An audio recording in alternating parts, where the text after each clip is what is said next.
Grabando la sesión, ¿vale? Si lo puedes, vale, veo que ya está ampliada la pantalla porque veo lo de alrededor, pero bueno, si no, déjalo así porque se ve bien. Vale, pues lo dejamos así. Pues buenas tardes a todos. Bienvenidos a este webinar. En este caso, pues va a ser Diego López Alcón quien nos va a dar la ponencia. Sabéis que estamos teniendo, pues bueno, desde septiembre formaciones, tanto cursos expertos en gestión de la miopía, como estos cursos en los que ponentes externos, Key Opinion Leader, pues nos dan estas formaciones y presentaciones y sobre todo novedades sobre el control de la miopía. Sobre Diego, pues muchos de vosotros me imagino que ya lo conocéis.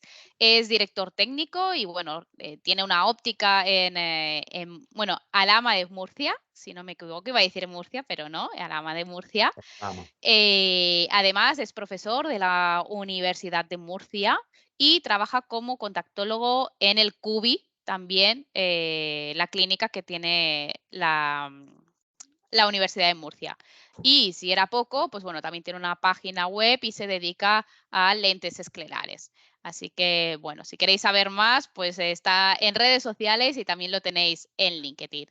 Así que hoy Diego nos va a hablar de la importancia de la longitud axial, ¿vale? Vamos a abrir ese debate de si es importante o no tenerla en cuenta.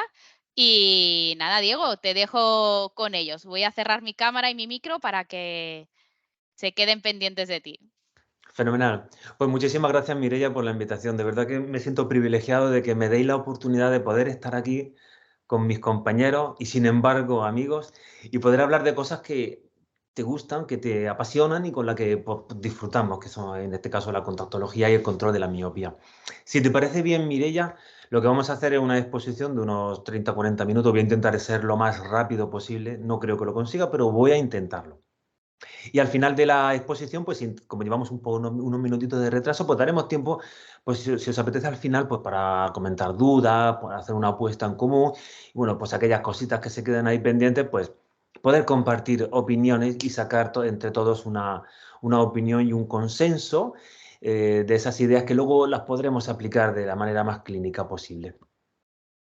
Pues entonces, gracias a Marenovi y a Mireia por organizar este tipo de evento y permitirme hablar entonces de el control de la miopía, y en este caso el nombre técnico de la charla real es con y sin biometría. Entonces, el objetivo es, efectivamente, como tú muy bien has dicho, Mireia, hablar de la importancia de la biometría. Y fíjate que haría yo una pregunta al final, me la hago yo a mí mismo, luego me la recordáis, que sería la siguiente. Entonces, ¿necesito un biómetro para realizar y para hacer control de la miopía? ¿Sí o no? Yo voy a intentar contestar a esa pregunta a lo largo de la charla, y si luego hay alguna duda, pues podremos avanzar al final de la charla. No tengo conflicto de intereses más allá de que, evidentemente, esta charla está patrocinada por Marenovi y, bueno, pues he impartido cursos de formación para algunas empresas, entre ellas Marenovi o con Interlenco. Tengo mi propia óptica, como decía Mireia, un pequeño blog, pertenezco a una asociación de contactología y de superficie ocular, AEXO, a la que os animo a todos a adherirse para hacer que la contactología en España aumente y para que mejore y para que todos seamos mejores profesionales. Y bueno, mi parte científica pues está adherida a la Universidad de Murcia, donde también, como ha dicho Mireia, pues paso consulta en una pequeña clínica y me dedico única y exclusivamente de la adaptación de lentes esclerales y control de miopía. Entonces, cuando hablamos de control de la miopía, lo primero sobre todo cuando vienen padres preocupados por este tema tan importante, y algunos padres a veces ciertamente demasiado agobiados, no sé si es por culpa de ellos, de Internet o nosotros mismos. Entonces yo me hago esta pregunta, me miro al espejo y digo, bueno, ¿qué pasa con la miopía? Pues lo primero que pasa es que hay muchos miopes y cada vez hay más miopes, pero fijaos que hay una cosa que a mí me llamó muchísimo la atención y que estoy convencidísimo de que la gran mayoría de vosotros lo sabe. Y Mireia, me puedes confirmar simplemente que se puede ver el ratón, ¿verdad que sí? Yo hago así. No ¿Tú? veo el ratón. Vale, bueno, pues nada, pues en la imagen, en la parte derecha de vuestra imagen podéis comprobar que tenemos países como Corea del Sur, como Taiwán, como No, Singapur. no está pasando las diapositivas, Diego? Hola, pues qué bonito. No, se ha quedado. Ahora sí. Ahora ya se te ve la diapositiva y se ve el ratón. ¿Esta se ve? Sí. Acabo de pasarla. ¿Se ve la siguiente? No, ahora sale qué pasa con la mía. Ahora sale el mapa. Perfecto. Vale, perfecto, fenomenal. Pues seguimos entonces con esta pantalla donde podéis ver, ahora sí se ve el ratón. Sí, ahora sí. Fenomenal. Pues tenemos países en esta parte de este mundo tan grande donde hay muchísimos miopes, donde tenemos una prevalencia de la miopía tan alta que a mí me asusta pensar que a los 17 años en Corea del Sur el 97%, que eso en mi pueblo, no es decir 97% es decir todos, menos uno que no sabemos quién es. Por lo tanto, es cierto que hay muchísimos miopes y sobre todo en países donde hay muchos más miopes, pero también es cierto que hay unas diferencias muy grandes entre países o localizaciones dentro de los continentes.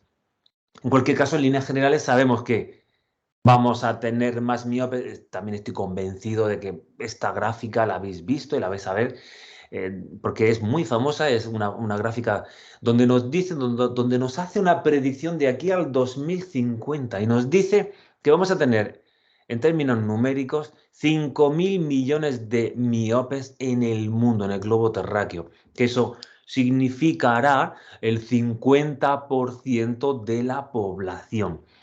Alguno de vosotros ya está pensando, wow, qué bien, eso, dinerito, facturación, pues sí, es cierto que tendremos que cuidar a estos ojos en mayor medida, pero yo soy un miope alto, como ya os habréis dado cuenta, y este es el dato que a mí más me preocupa.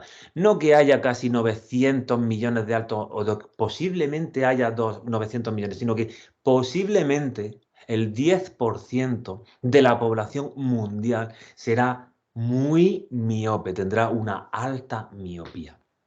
Ese es el problema. El otro día hablaba yo con una madre, porque vamos a ponerle unas lentes de contacto para que la miopía no aumente. Entonces me dice, pues sí, porque va a ser más cómodo. Digo, mira, no, no, no. Digo, mi objetivo es evitar complicaciones dentro de cuando tu hijo sea muy mayor. O cuando, bueno, o que tenga, o que no tenga complicaciones nunca, sí puede ser. Pero mi trabajo es disminuir la progresión de la miopía no por fines estéticos, porque luego, que también es cierto que hay que tenerlo en cuenta, como ahora hablaremos, pero sobre todo pensando en el futuro para evitar esas complicaciones patológicas limitantes que pueden provocar incluso la ceguera. Vale, un momentito. A ver si consigo pasar. Bien. Me gusta mucho hablar de esto en esta diapositiva, Mireia y queridos compañeros, porque este es el número que he considerado yo y considero que va a ser mi número de la gran suerte, porque espero que no me toque nunca. Esto simplemente es un riesgo relativo comparado con una persona hemétrope. Y yo, personalmente, el hecho de pensar que el riesgo mío personal de tener una degeneración macular está multiplicado por 126 cuando yo me comparo con cualquiera de mis hijos, que son todos hemétropes, pues me da que pensar, me da preocupación y sobre todo me da conocimiento para poder luego expresar a los padres pues esta preocupación, sin ser alarmista, evidentemente, pero creo que es justo que todos nuestros pacientes entiendan y conozcan estos datos porque es la realidad. Pero no solamente a título nuestro personal tenemos que conocer este tipo de probabilidades o riesgos relativos, sino que tenemos que entender que hay evidencia científica suficiente para decirnos que no solamente tienen que preocuparnos esas miopías mayores de 8, 10, 12 dioptrías, que sabemos que sí o sí la probabilidad está multiplicada por muy mucho, como hemos dicho, a partir de 826. No, es que sabemos que hay un riesgo incluso en miopías pequeñas, a tal punto que, por ejemplo, en este estudio de Fieldcroft, donde dice que hay una prevalencia hay mayor prevalencia, evidentemente, de complicaciones a mayor miopía, pero que el 43% de los casos de las complicaciones se pueden dar en miopías de incluso menos de 5 dioptrías. Por lo tanto, no nos tenemos que centrar únicamente en aquellos pacientes y pensar que tenemos el riesgo únicamente en 6, 7, 8. No, pueden haber pacientes con miopías en valor esférico más pequeño y que desarrollen la enfermedad de aquí a un futuro. Entonces, ¿por qué hay que hacer control de la miopía?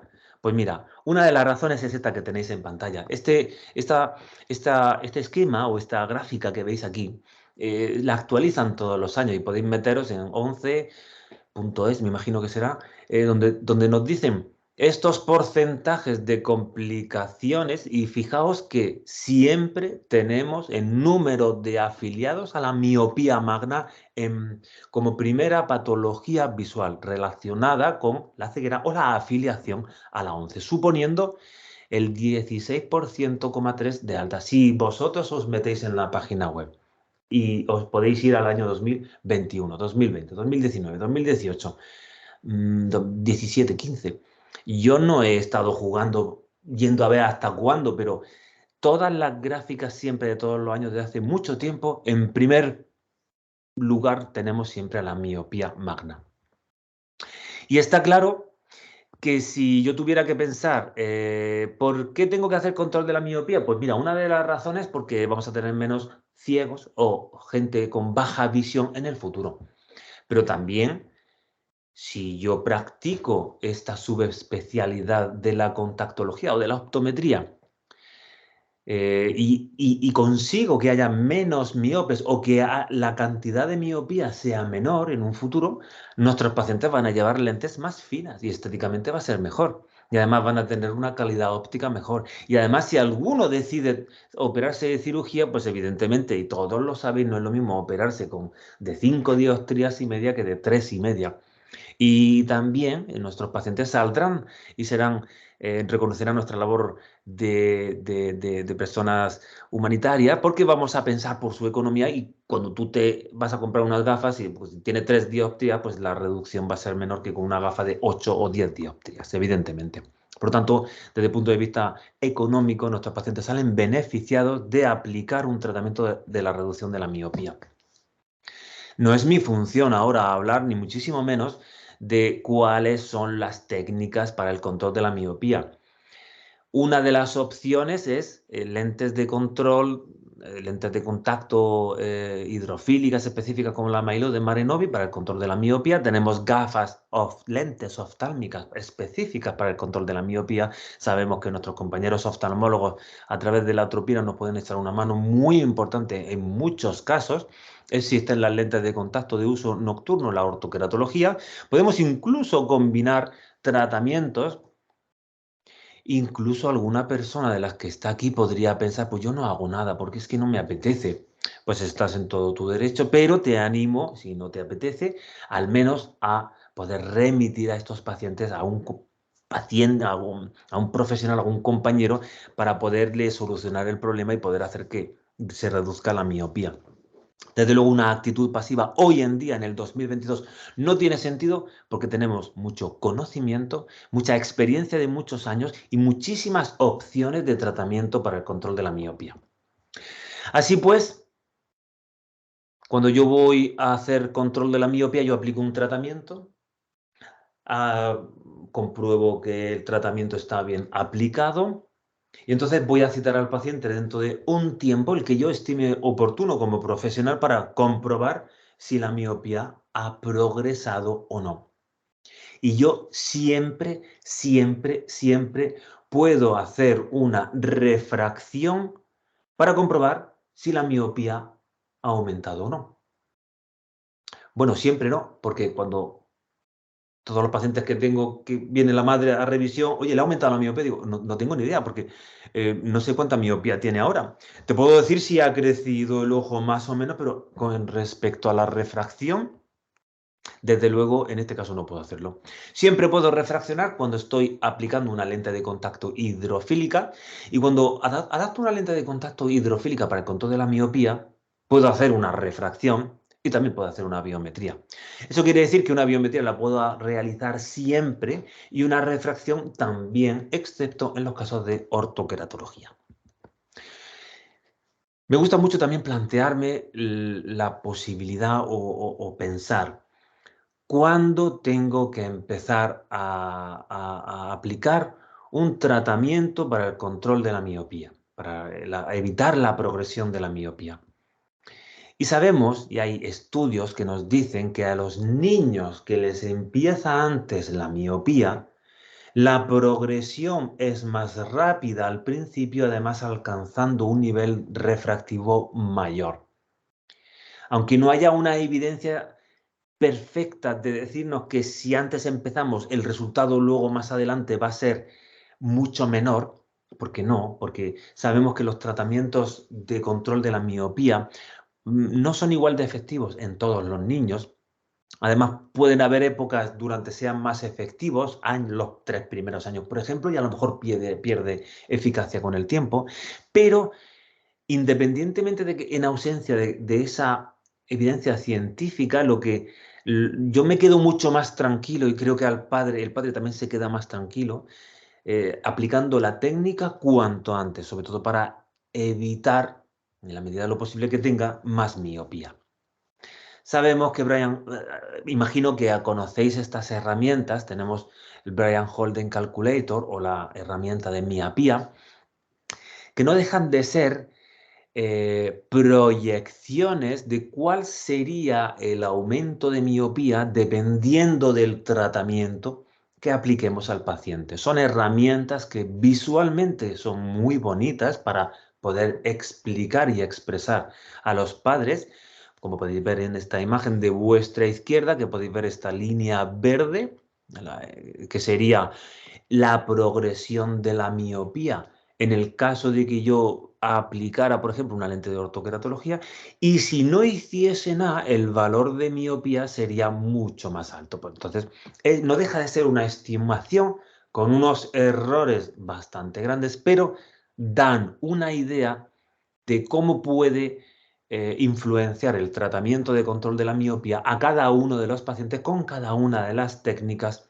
de control de la miopía. Os animo a visitar tanto una como otra página, tan fácil como hacer una captura de la imagen que tenéis ahora y realizar una búsqueda en Internet.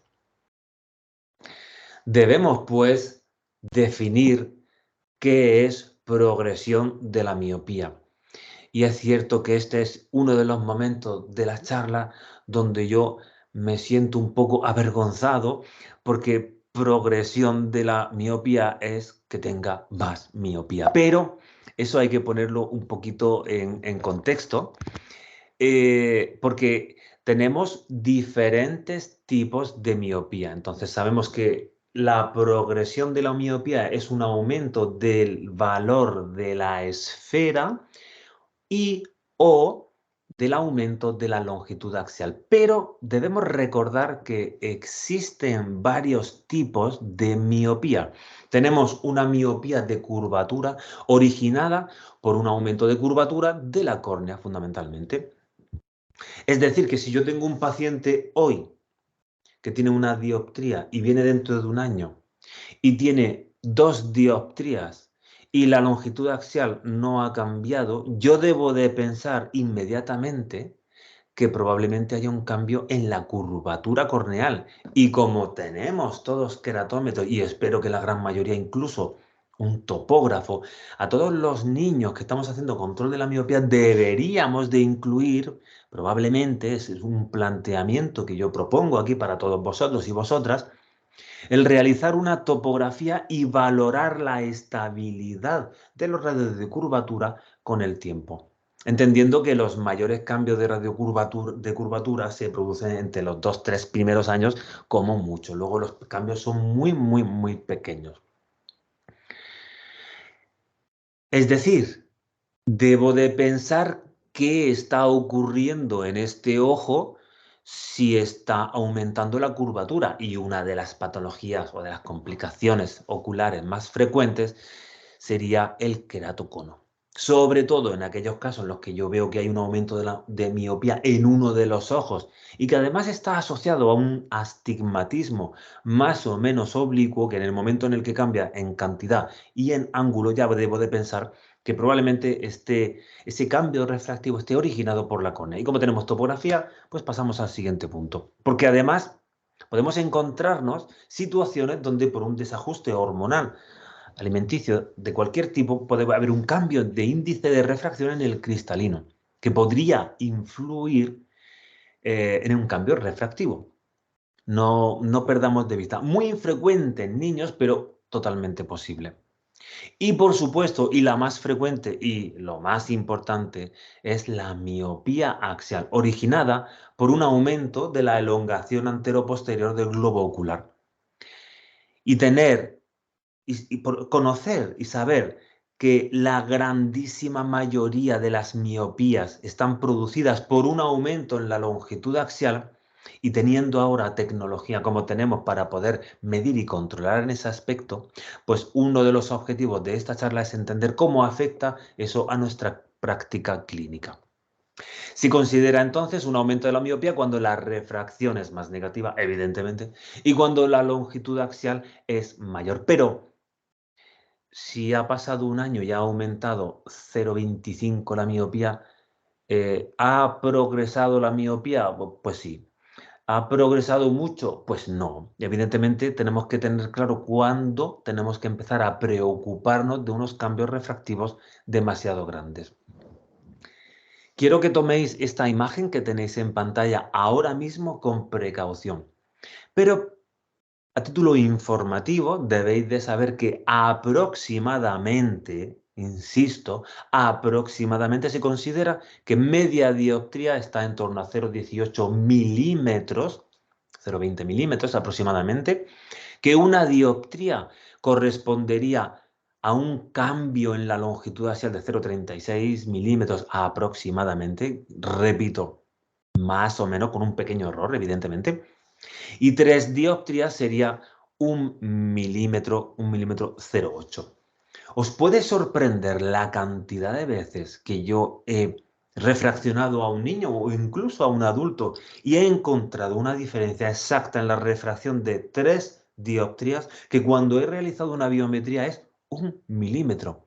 Es que es así en la gran mayoría de los casos. 0,75 sería el valor esférico a partir del cual un aumento, un cambio refractivo de 0,75 dioptrías por año, a partir del cual debemos de sí o sí preocuparnos. De 0,50 hacia abajo se consideran valores más o menos normales dependiendo de la edad del niño. Este 0,75 correspondería a 0,27 milímetros aproximadamente, insisto.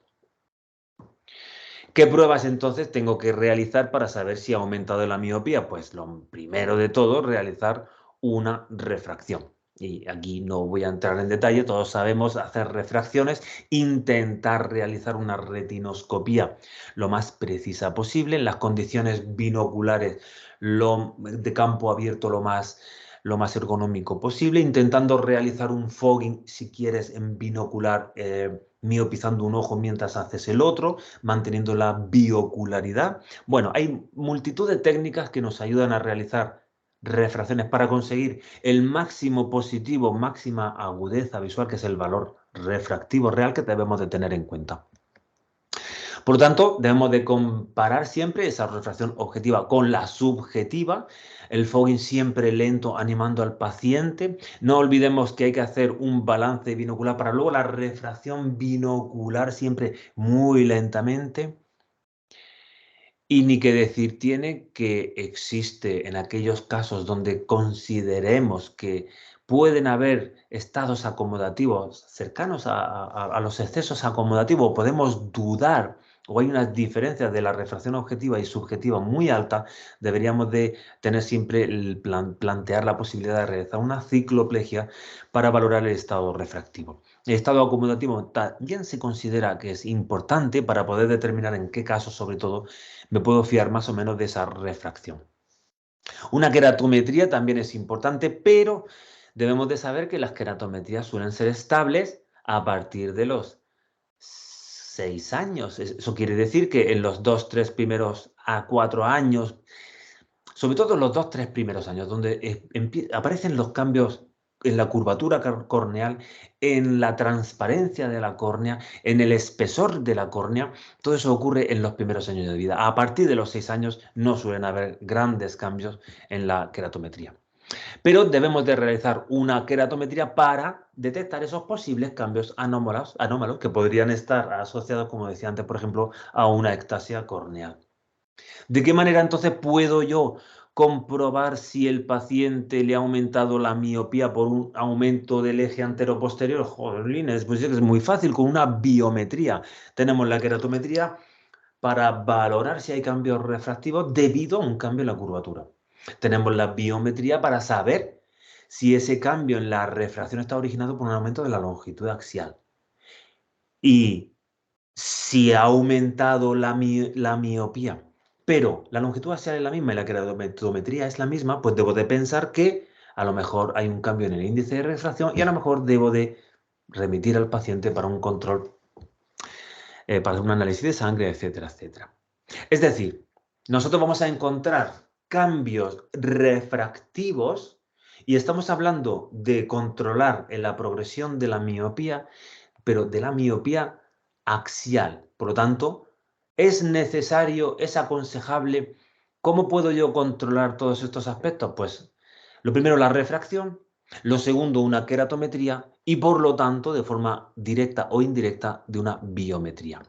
La biometría es la medida de la longitud axial que incluye la córnea, cámara anterior cristalino y vítreo. Y sabemos cuáles son los crecimientos y sabemos en cada edad cuáles son los valores que van a tener los niños dependiendo de la edad y del defecto refractivo. Por eso decía al principio, cuando os he dicho 0,50 corresponde a 0,18, pero eso es en la edad adulta o juvenil, porque a los niños pequeñitos que están en crecimiento de 5 años, se considera que un cambio de 0,23 milímetros es un cambio normal porque el ojo sigue estando en crecimiento, sigue habiendo un proceso de metropización, de autorregulación. Por lo tanto, un cambio de 0,23 milímetros con 5 años, pues no es preocupante ni muchísimo menos, debido a que tiene 5 años. Si tuviese 18 años, sí, porque los cambios esperados para un chico de 18 años es un 0,04. Pero para un niño de 7 años, por ejemplo, un cambio normal esperado sería de 0,17. Pero de ahí hacia arriba sería un cambio mayor de lo esperado. Tenemos unas tablas de percentiles que son súper interesantes para poder situar el mayor o menor riesgo del niño o la niña con respecto a la alta miopía. Y es tan fácil como todos vosotros que tengáis hijos, que sabéis que gusto nos da cuando nos dicen tu hijo está en una altura, en un percentil 90 y tú dices mi hijo es el más precioso de todos. Bueno, pues aquí en la miopía al revés. Tenemos que pensar que el percentil tiene que ser de los más pequeñitos porque va a significar que tendrá menos riesgo de tener complicaciones en el futuro. Mi gran amigo y sin embargo compañero Vicente Berbegal ha desarrollado diferentes aplicaciones, una de estas que tenéis en pantalla, en la cual, bueno, esto también lo podéis encontrar en algunos biómetros que tienen módulos específicos para el control de la miopía. Bueno, pues a través de este Excel, de esta página, es tan fácil como que vas poniendo los datos del niño, vas poniendo las biometrías y te va poniendo cómo va creciendo esta miopía y además cómo va cambiando el percentil, si es que va cambiando. Y más importante todavía, si en algún momento tú realizas un tratamiento de control de la miopía, puedes ver en el tiempo cómo va disminuyendo o cómo va cambiando ese percentil. Si está en un percentil 75, puede incluso disminuir al 60 o al 50, dependiendo de la eficacia del tratamiento, como no puede ser de otra manera. Hay fórmulas que no son exactas, pero hay fórmulas que nos pueden dar una idea, para todos aquellos que no tenéis biómetro, nos pueden dar una idea de cómo sería la longitud axial. Para Para poder, os animo a visitar esta página web que tenéis en la parte inferior, también desarrollada por Vicente, sagitador.es/LA, que es longitud axial. Y es tan fácil como que tenéis que introducir la queratometría, la esfera, el valor refractivo, y te va a hacer una estimación de cuál sería su longitud axial en ese momento. Súper interesante. Entonces, esto os animo a probarlo. Hay muchas fórmulas, no solamente esta que tengo aquí en pantalla. Hay muchas fórmulas. Esta es una de ellas. ¿Son útiles? Sí, porque te dan una orientación. ¿Son precisas? No. No. Aquí, por ejemplo, como estáis viendo en pantalla, tenéis a vuestra izquierda, estáis viendo unos valores de una persona que soy yo, donde dice que esta es mi queratometría, esta es mi potencia refractiva, y según esto, esta fórmula, mi longitud axial sería de 27,38 y desgraciadamente no es así, porque es de 28,4, es 1 milímetro más. Por lo tanto, en mi caso, pues no es una fórmula demasiado precisa. Pero sin embargo, en el caso que tenéis a vuestra derecha, en ese ojo izquierdo, que es de mi compañera de trabajo, con esa queratometría y con ese valor esférico, dice que su longitud axial debería ser de 22,14. Bueno, es que es exactamente esa. En el caso de ella, es exactamente, es súper preciso en ese caso. Pero como hay tanta variabilidad, todas estas fórmulas debemos de aplicarlas o debemos de usarlas con la precaución de que puede haber un error y que son única y exclusivamente estimaciones. Tú no puedes realizar control de la miopía e ir midiendo a través de esta fórmula cómo van cambiando los datos en el tiempo, porque no es una fórmula para la progresión, simplemente para hacerte una idea de cómo está más o menos el ojo en este momento.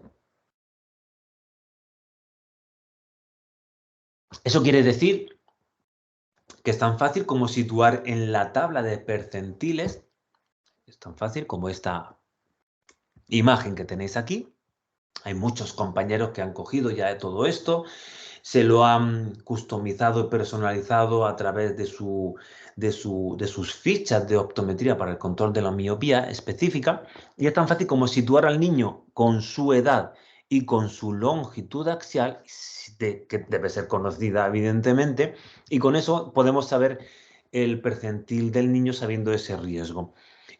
Insisto, no podemos generalizar y no son fórmulas exactas, y ni muchísimo menos puede ser el sistema de control de la eficacia del tratamiento, las fórmulas matemáticas, pero sí una biometría con un biómetro bien hecho, bien preciso, sí es un sistema de control perfecto para saber y conocer que este tratamiento que estoy aplicando es eficaz. Con la biometría voy a ser capaz de detectar los crecimientos anómalos de la longitud axial asociados a un aumento refractivo que tanto nos preocupa. Debemos de tener en cuenta diferentes aspectos. Uno de ellos, que la miopía es estacional. Eso quiere decir que hay épocas del año donde la miopía tiende a aumentar menos, como puede ser el verano. ¿El por qué? Pues mira, no tenemos tiempo ahora de hablar de todas estas cosas. ¿Puede ser la luz azul? Pues puede ser. ¿Puede ser que estamos más tiempo en espacios abiertos? Puede ser. ¿Puede ser que estemos menos tiempo en el colegio o haciendo deberes? Pues puede ser. La cuestión es que la miopía es estacional. Y eso es muy importante que lo tengáis en cuenta, queridos compañeros y compañeras, porque, en mi opinión, para determinar si un tratamiento es más o menos efectivo, debemos de ser cautos porque puede ser que coincida con esa época estival donde el niño, pues a lo mejor de forma natural tenía un menor crecimiento, y podemos pensar que tenemos que el tratamiento de control de la miopía es muy efectivo, y a lo mejor luego en invierno, en Navidad, justo ahora, pues tenemos un aumento mayor de la miopía, sabiendo que eso puede ocurrir de forma natural. Por lo tanto, en mi opinión, creo que realizar cambios y valorar la efectividad de un tratamiento se debería de realizar en periodos de 12 meses, o sea, al año. La hora de la medida también puede provocar un pequeño efecto, por esos ritmos circadianos y por esos cambios que hay a lo largo del día. Podemos encontrar unos cambios de 0,029 milímetros, que es muy poquito, que coincide con la mayoría del error de medida que tiene la mayoría de los biómetros. Pero sabemos que hay una correlación muy alta entre la refracción, las dioptrías y la longitud axial. Por lo tanto, yo sé que el objetivo de mi trabajo es que el ojo crezca menos, que el ojo tenga menos miopía. Por lo tanto, sabemos que hay una correlación. Si yo estoy aplicando un tratamiento de control de la miopía con una lente hidrofílica, pues yo puedo hacer una refracción y puedo hacer también una biometría. Es cierto que la precisión de la biometría va a ser un poquito mayor, porque puede medir cambios de 0,02 milímetros, que se traducirán en 0,06 dioptrías. Yo sé que en esta sesión de hoy habrá gente con mucha experiencia, pero no sé hasta qué punto seremos capaces de poder determinar cambios refractivos de 0,06 dioptrías. Yo al menos me siento un ignorante en ese sentido. Sabemos también que hay evidencia científica que nos dice que los tratamientos que proponemos hoy en día son efectivos, en mayor o menor medida, casi todos rozando entre el 45 y el 55%, pero sabemos que son efectivos, por lo tanto, sabemos que hay tratamientos, controlamos esos tratamientos, sabemos cómo aplicarlos, sabemos cómo medir ese posible efecto a través de la refracción y de la biometría. Por lo tanto, chicos, no puede ser que estemos aquí de brazos cruzados y no puede ser que no estemos haciendo ya control de la miopía, porque hay niños y estoy convencido de que todos tenéis pacientes a los cuales podréis ponerle una lente hidrofílica para el control de la miopía que no tiene mayor complicación que controlar el centrado, que además es totalmente personalizable y no hay nada más fácil como ver el movimiento, porque todos tenemos lámpara de hendidura, todos sabemos si una lente está centrada, si tiene buen movimiento y si la lente está produciendo algún tipo de irritación, pues tenemos la fluorescina para valorar el aspecto de la salud ocular. Me preguntáis a veces, Diego, entonces ¿me compro un biómetro o no? Pues mira, no lo sé. Desde luego sí te digo que si vas a especializarte y vas a abrir un negocio y tienes en mente ser especialista en el control de la miopía, es más que aconsejable el uso de la biometría, porque hay situaciones que se te van a escapar. Como por ejemplo este caso familiar mío. Es un chico jovencito, 14, 15 años, perdón, 14, 15 años ahora. Cuando yo empecé, son los datos que tenéis en pantalla, de 13 años. Entonces tenía una miopía de 2 dioptrías. Pero cuando le hice una biometría, fijaos que tiene un valor de 26,26. ¿Cómo es posible? ¿Cómo es posible que un niño con 2 dioptrías tenga una longitud axial tan grande? Pues efectivamente, porque la queratometría es muy plana. Es decir, la refracción de todos nuestros pacientes es la suma de todas las curvaturas, potencias y longitud axial, teniendo en cuenta todos esos factores, teniendo en cuenta esa estructura, ese sistema de lentes para esa longitud axial. No queda otra explicación de pensar que es por una queratometría plana. O lo que es lo mismo, todos aquellos niños a los cuales yo le hago una refracción y me sale un valor pequeño, pero que al hacer una queratometría o topografía tengo una córnea muy plana, automáticamente debo de pensar que tiene una longitud axial mayor de la que correspondería para un radio de curvatura, llamémosle promedio. Entonces, este niño que tiene una longitud axial de 26 milímetros, 26,26 milímetros, tiene ya con 2 dioptrías y para esa edad ya tiene la longitud axial más elongada que otros niños con mayor miopía, a los cuales no les estamos haciendo control de la miopía. ¿Estamos haciendo algo con este niño? Efectivamente, pues, evidentemente y por supuesto que sí, porque lleva precisamente una lente de Maillot. Si yo no tuviese el biómetro, este caso probablemente se me escapara, aunque ya tengo la fórmula para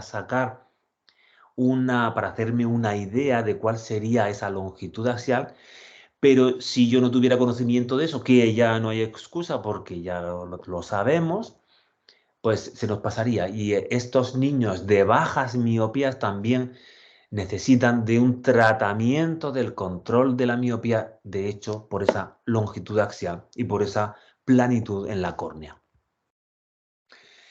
La biometría es, en mi opinión, ojito, la biometría es obligatoria cuando estás realizando ortoqueratología. Porque a mí no me entra en la cabeza, y yo no podría decirle a ninguno de mis niños, de mis pacientes, perdón, oye, ahora tienes que descansar un mes o un mes y medio o 2 meses, porque tú no sabes el tiempo que va a tardar en estabilizarse la córnea. Es cierto que hay niños que en 3 semanas se ha estabilizado, pero hay otros niños que pasado un mes y medio todavía está curvándose la córnea al estado inicial que tenía previamente al tratamiento. Tú no puedes tener a un niño mucho, bueno, sí podrías hacerlo, pero ninguno de los padres con los que yo trato permitirían que tuviera a un niño muchos meses, mucho tiempo sin el tratamiento de la ortoqueratología. Por lo tanto, si haces ortoqueratología, no me vale que me digas, es que yo hago una sobrerefracción y con eso me hago una idea. No, lo siento, no está validado la sobrerefracción sobre una lente de contacto en un tratamiento de control de la miopía o de ortoqueratología. No está validado como un método de control. No está validado todavía. Si alguno de vosotros lo valida, pues entonces en un futuro podríamos hacerlo, pero actualmente no se considera que sea la manera más precisa. Sin embargo, sabemos que con biometría sí podemos hacerlo. Y la optometría evoluciona, nuestra profesión cambia. La ortoqueratología que practicamos hoy en día no es la que practicábamos hace 20 años y muchísimo menos hace 30 años.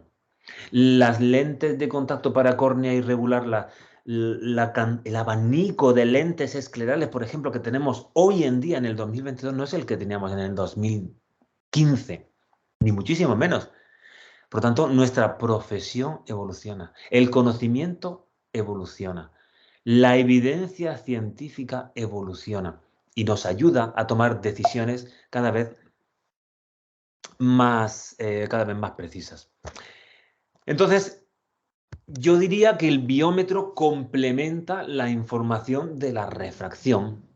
A mí me gusta pensar que estoy haciendo una gran labor por mis pacientes y me gusta pensar que intento hacer las cosas lo mejor posible. Ahora sí tengo biómetro, por tanto, evidentemente lo uso. Antes no tenía biometría y también hacía control de la miopía. Se me escapaban algunos casos, algunas condiciones o algunas circunstancias. Entonces, en mi opinión, el biómetro es muy importante y aquel o aquella persona que se plantee el adquirirlo, pues tendrá una herramienta más precisa que otras. ¿Es indispensable? Yo no me atrevería sinceramente a decir que sea tan indispensable. Y lo dejo aquí. Bueno, pues muchísimas gracias. Creo que he estado justo a tiempo y bueno, pues quedo a vuestra disposición, Mireia. Espero que no se haya ido la conexión durante la exposición y espero que se haya podido oír bien. Te ha escuchado perfectamente, Diego, y la conexión ha seguido en todo momento. No ha habido ningún problema, o sea que genial. Muchísimas gracias por la presentación. Y nada, ha estado muy interesante, sobre todo, pues bueno, muchas veces, ¿no? Que nos preguntan, ¿y cómo puedo llegar a calcular si aún no he decidido comprarme el biómetro o qué biómetro me tengo que comprar? Que es una de las preguntas que nos están haciendo.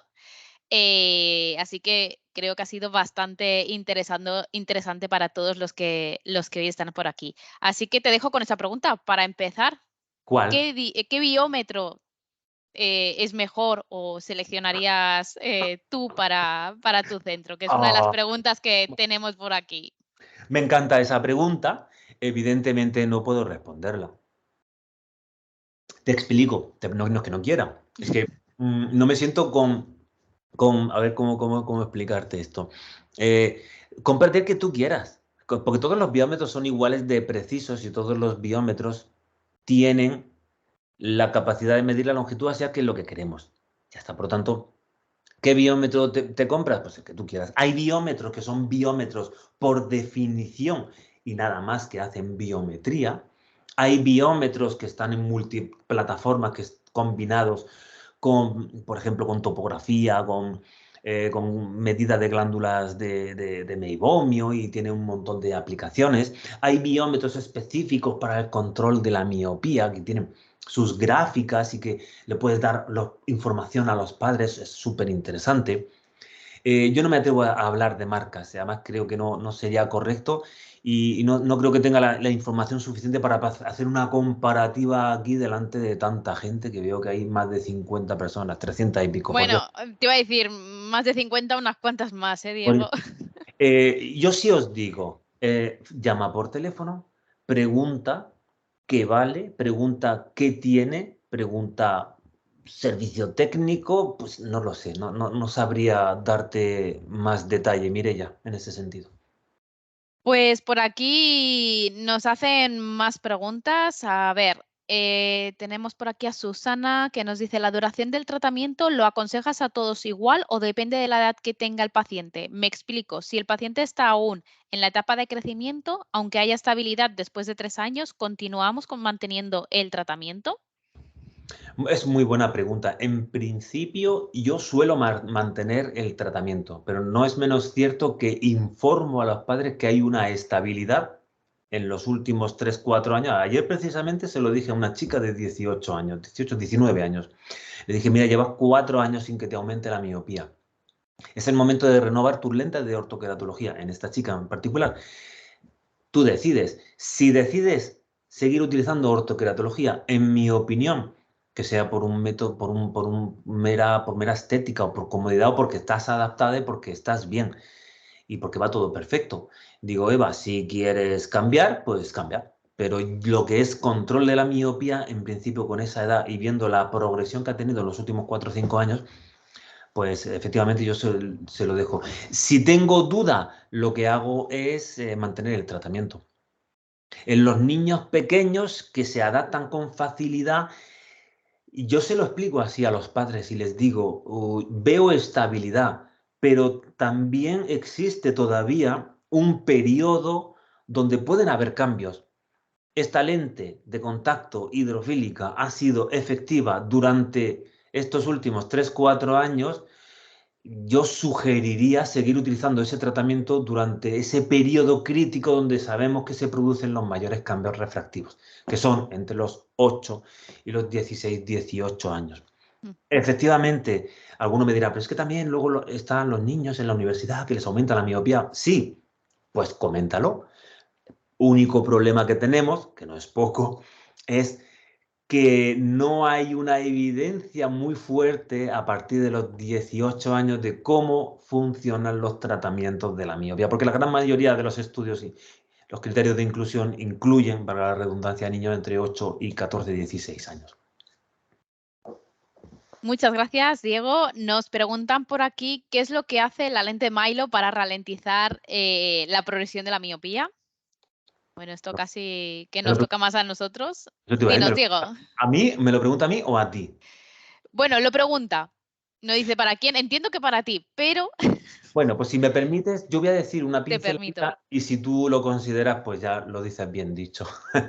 Bueno, básicamente la lente Milo lo que va a provocar es un desenfoque miópico controlado por un sistema de control de aberraciones que provoca desde el punto de vista subjetivo mayor comodidad al paciente y luego desde el punto de vista objetivo es un tratamiento que es eficaz para el control de la miopía, siendo similar pero no igual a otros diseños de lentes de contacto que, en definitiva, todos los tratamientos ópticos, llámese lente de contacto hidrofílica, lente de contacto ortoqueratología o lente oftálmica para el control de la miopía, todos los tratamientos ópticos, no la atropina, se fundamentan en el mismo principio de borrosidad periférica. Ujú. Y si quieres ampliar algo, Mireia, yo creo que... Totalmente de acuerdo, Diego. Igualmente, si queréis más información, tenemos el curso que hicimos de gestión de la miopía, por lo que nos puedes escribir a formacion@markenovi.com y te enviamos las grabaciones. Por aquí, Marta nos pregunta, ¿es necesario quitar las lentes de orto K para hacer una buena biometría? Siempre, siempre. La biometría se realiza sin lente de contacto ni hidrofílica, ni lente de ortoqueratología, ni nada. Pero no suspender el uso durante un tiempo. No, no, no. Las biometrías en los niños que están utilizando ortoqueratología se realizan con el tratamiento instaurado, porque no hay cambios en la longitud axial por el hecho de aplanar la córnea. Ujú. Entonces, sin lente de contacto en el momento de la medida, pero habiéndola usado durante pues, todo el tiempo que tiene que usarla, que es todas las noches. Perfecto. Ujú. Por aquí también nos pregunta Ana Isabel, ¿puedes proporcionarnos una tabla que relacione la edad y la longitud axial normal?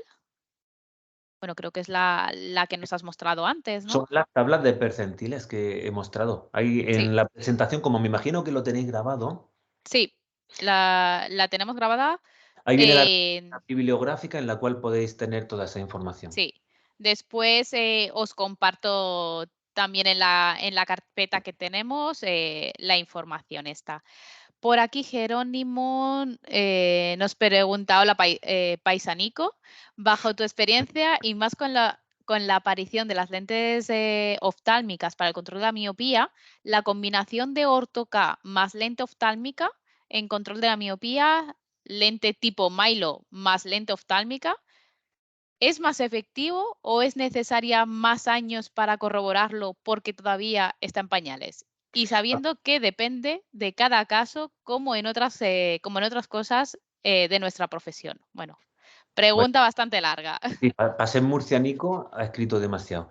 No pasa nada.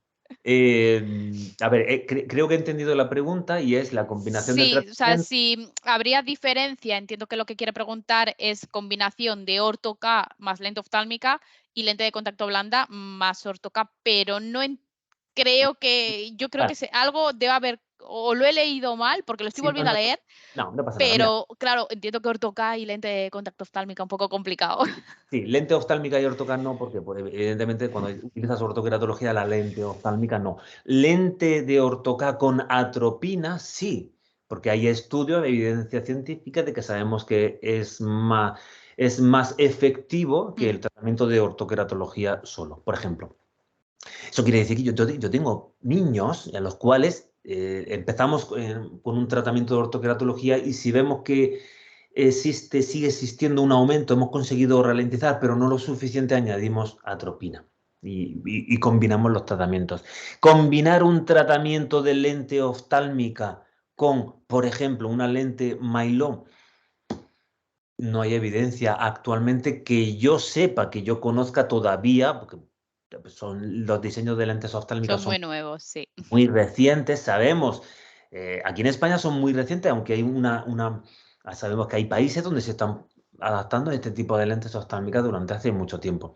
Pero en cuanto a la evidencia científica, no sabemos qué va a pasar, no sabemos si cuando tú añades una lente oftálmica y una lente hidrofílica de control de la miopía, no sabemos lo que pasa. ¿Qué te dice el sentido común? Porque a lo mejor sí, pero el sentido común no es ciencia y tenemos una profesión de ciencia, no de sentido común. ¿Que tú quieres hacerlo, Jerónimo? Pues no me parece mal, pero debes de informar al padre de que estás haciendo una cosa que no hay evidencia, que no sabes si va a tener mayor efectividad, que te lo estás inventando porque estás haciendo una prueba en ese niño y debe de quedar claro por escrito y verbalmente de que eso es una cosa que has decidido tú para hacer la prueba. Y ya está. Queda claro, Diego. Pues por aquí José Antonio y Mónica nos preguntan, si la miopía es estacional, si revisamos en febrero y hay subida de 0,50, ¿esperamos a la revisión de verano?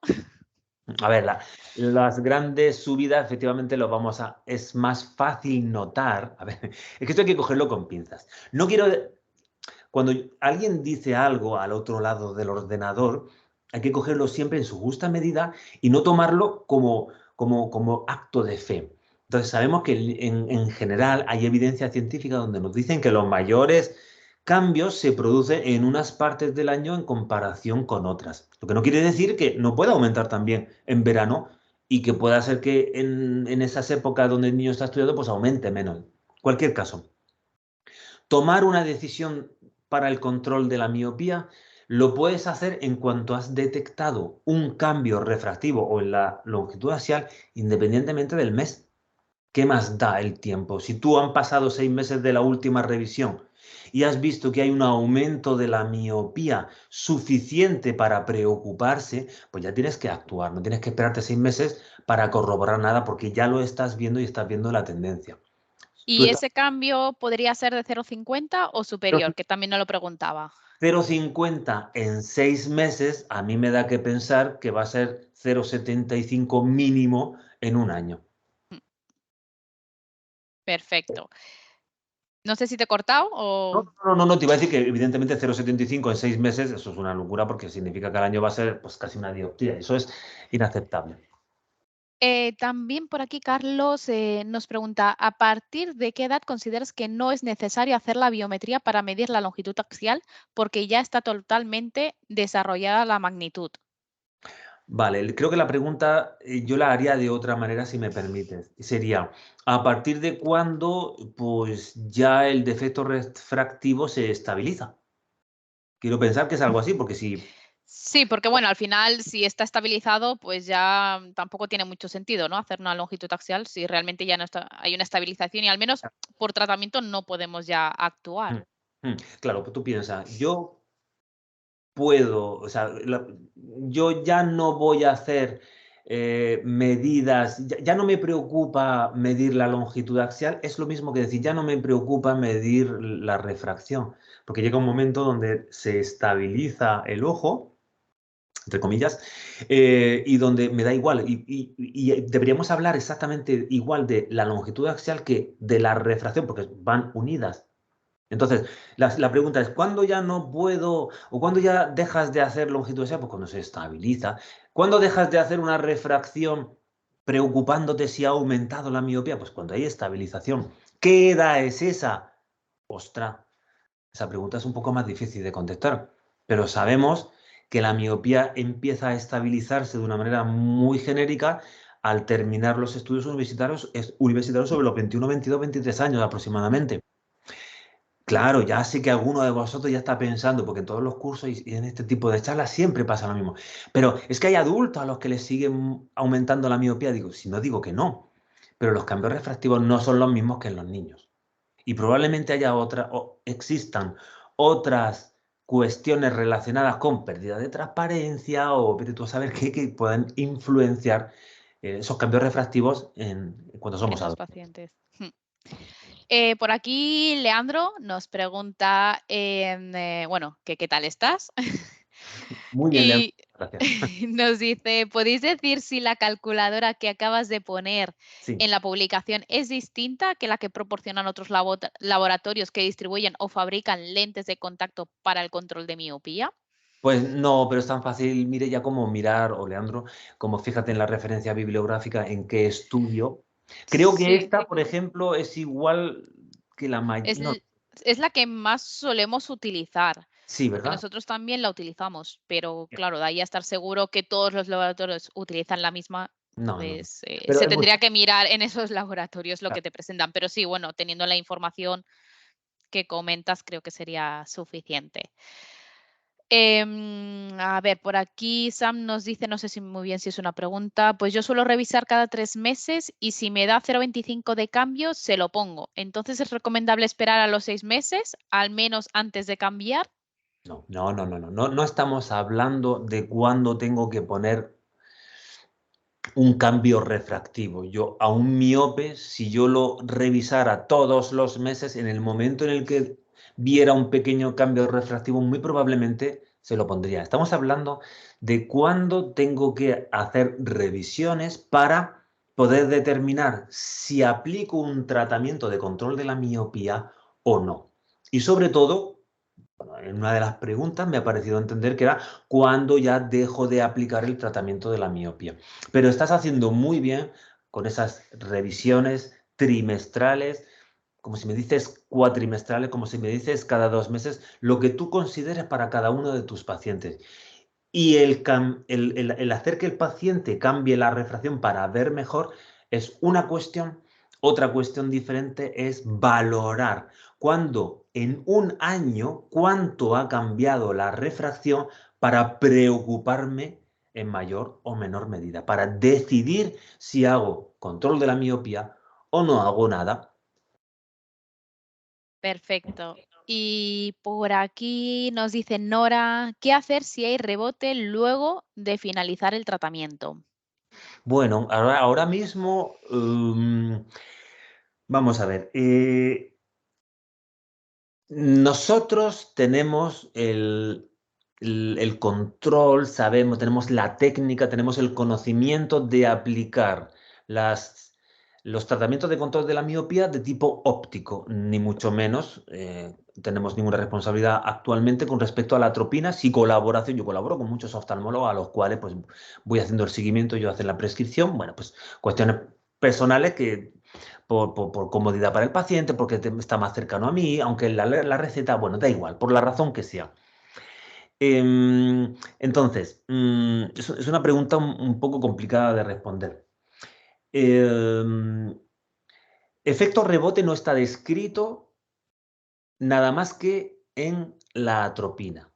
Sé y conozco ciertamente, y sé que varios de vosotros y muchos de vosotros también lo saben, hay algún estudio al menos que yo recuerde ahora, sobre un pequeño efecto rebote en la lente de ortoqueratología, pero con una muestra muy limitada, si no recuerdo mal, era de Paulincho, ese estudio.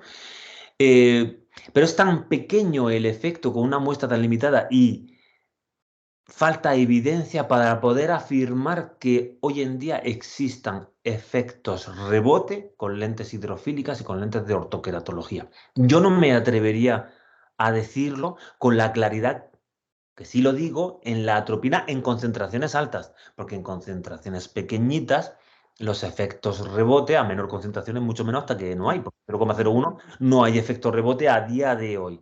No, al menos yo no lo conozco, que puedo estar equivocado, por supuestísimo, por favor. Por aquí Nicole nos pregunta, ¿las lentes Milo serán tóricas y hasta qué rango serán posibles? ¿En solo una curva base? ¿Contestas tú, Diego? No, prefiero que lo hagas tú. Pues las lentes de contacto Milo están en geometría esférica y tórica, rangos desde 0,75 hasta -8 en todos los grados, en paso de un grado, y tenéis varias bases curvas, ¿vale? Son lentes personalizadas, individualizadas a cada parámetro de cada paciente, así que las tenéis disponible en ambas geometrías y todos los parámetros. Por aquí nos dicen, a ver, Sergio, hola Diego, ¿qué variación en la queratometría se considera anormal en niños de más de 10 años? Bueno, creo que has dicho antes que A ver, cambios pueden haber hasta los 6 años, más o menos, en los, queratometría. los cambios principales ocurren, Mireia, en los 3 primeros años. Un cambio en una queratometría, si pensamos aproximadamente que por cada 0,05 milímetros es 0,25 dioptrías, tú desde luego podrías ver un cambio a lo sumo de 0,25, 0,05. Pero un cambio en una queratometría no sé, de 0,10, 0,15, Podríamos estar pensando en curvando, algo más que no un control de miopía, ¿no? curvándose, que sería la miopía, curvándose, porque si me dice que se está aplanando un poquito, un 0,05 cada 3, 4 años, pues no me preocupa nada.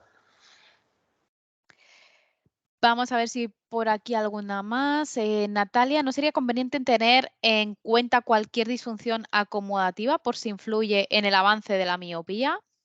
Bueno, lo que ocurre es que ahora mismo no hay una evidencia muy fuerte y sostenida de de cuáles son las relaciones entre las disfunciones binoculares no estrábicas con respecto a la miopía. Sabemos que los excesos de acomodación históricamente se han dicho que están asociados a un aumento de la miopía. Evidencia científica fuerte, no la hay. ¿Que hay que ver el estado binocular? Por supuestísimo que sí, porque tendremos que evitar el sobreesfuerzo en distancias cercanas. A esos endofóricos pues tendremos que llevarlos controlados para que no se acerquen demasiado. A esas personas que tienen una exoforia, que tiene una insuficiencia de convergencia, pues debemos de tratar el problema binocular para que pueda converger y mejorar su rango de reservas fusionales positivas. Por supuestísimo que sí. Pero de ahí a asociar el aumento de la miopía está ocasionado por esta disfunción binocular, yo no me atrevería. Gracias, Diego. Vamos, ay, que se me ha ido hacia abajo. Vamos a ver si había visto otra pregunta.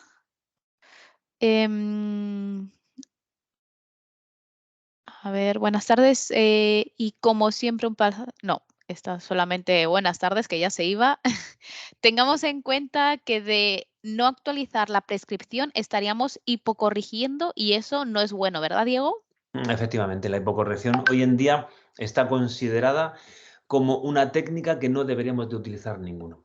Hay algún estudio que propone, fijaos, es una locura, lo voy a decir así un poco por a nivel informativo y o anecdótico, pero hay algunos estudios que han demostrado cierta eficacia con respecto a la hipocorrección, pero eran unas hipocorrecciones bestiales, eran muy grandes. Era como decirle a un niño de 3 dioptrías, quítate la gafa.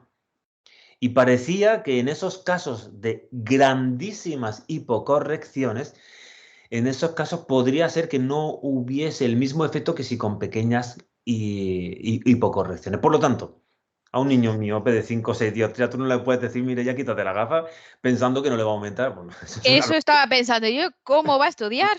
Claro, ¿cómo va a vivir ese pobre niño, por favor? Y tener a los niños hipocorregidos con 0,25, 0,50, 0,75, hoy en día, Ya no pues tiene no no tiene tiene sentido ningún directamente. sentido. Y además los miopes, que nos falta 0,25 y Y yo, se nota. yo lo noto y lo necesito. Yo quiero ver bien y quiero que todos mis pacientes vean bien. Cualquier pequeño cambio hay que ponerlo.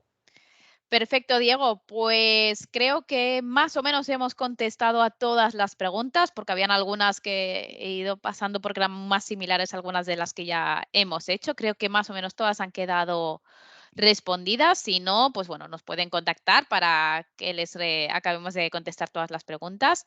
Genial. Y nada, muchísimas gracias. Creo que en pantalla, no sé si lo veis porque yo no lo estoy viendo. Sí, Estoy compartiendo pantalla. sí, sí. Vale, tenéis ahí, vale, los códigos QR, ¿no?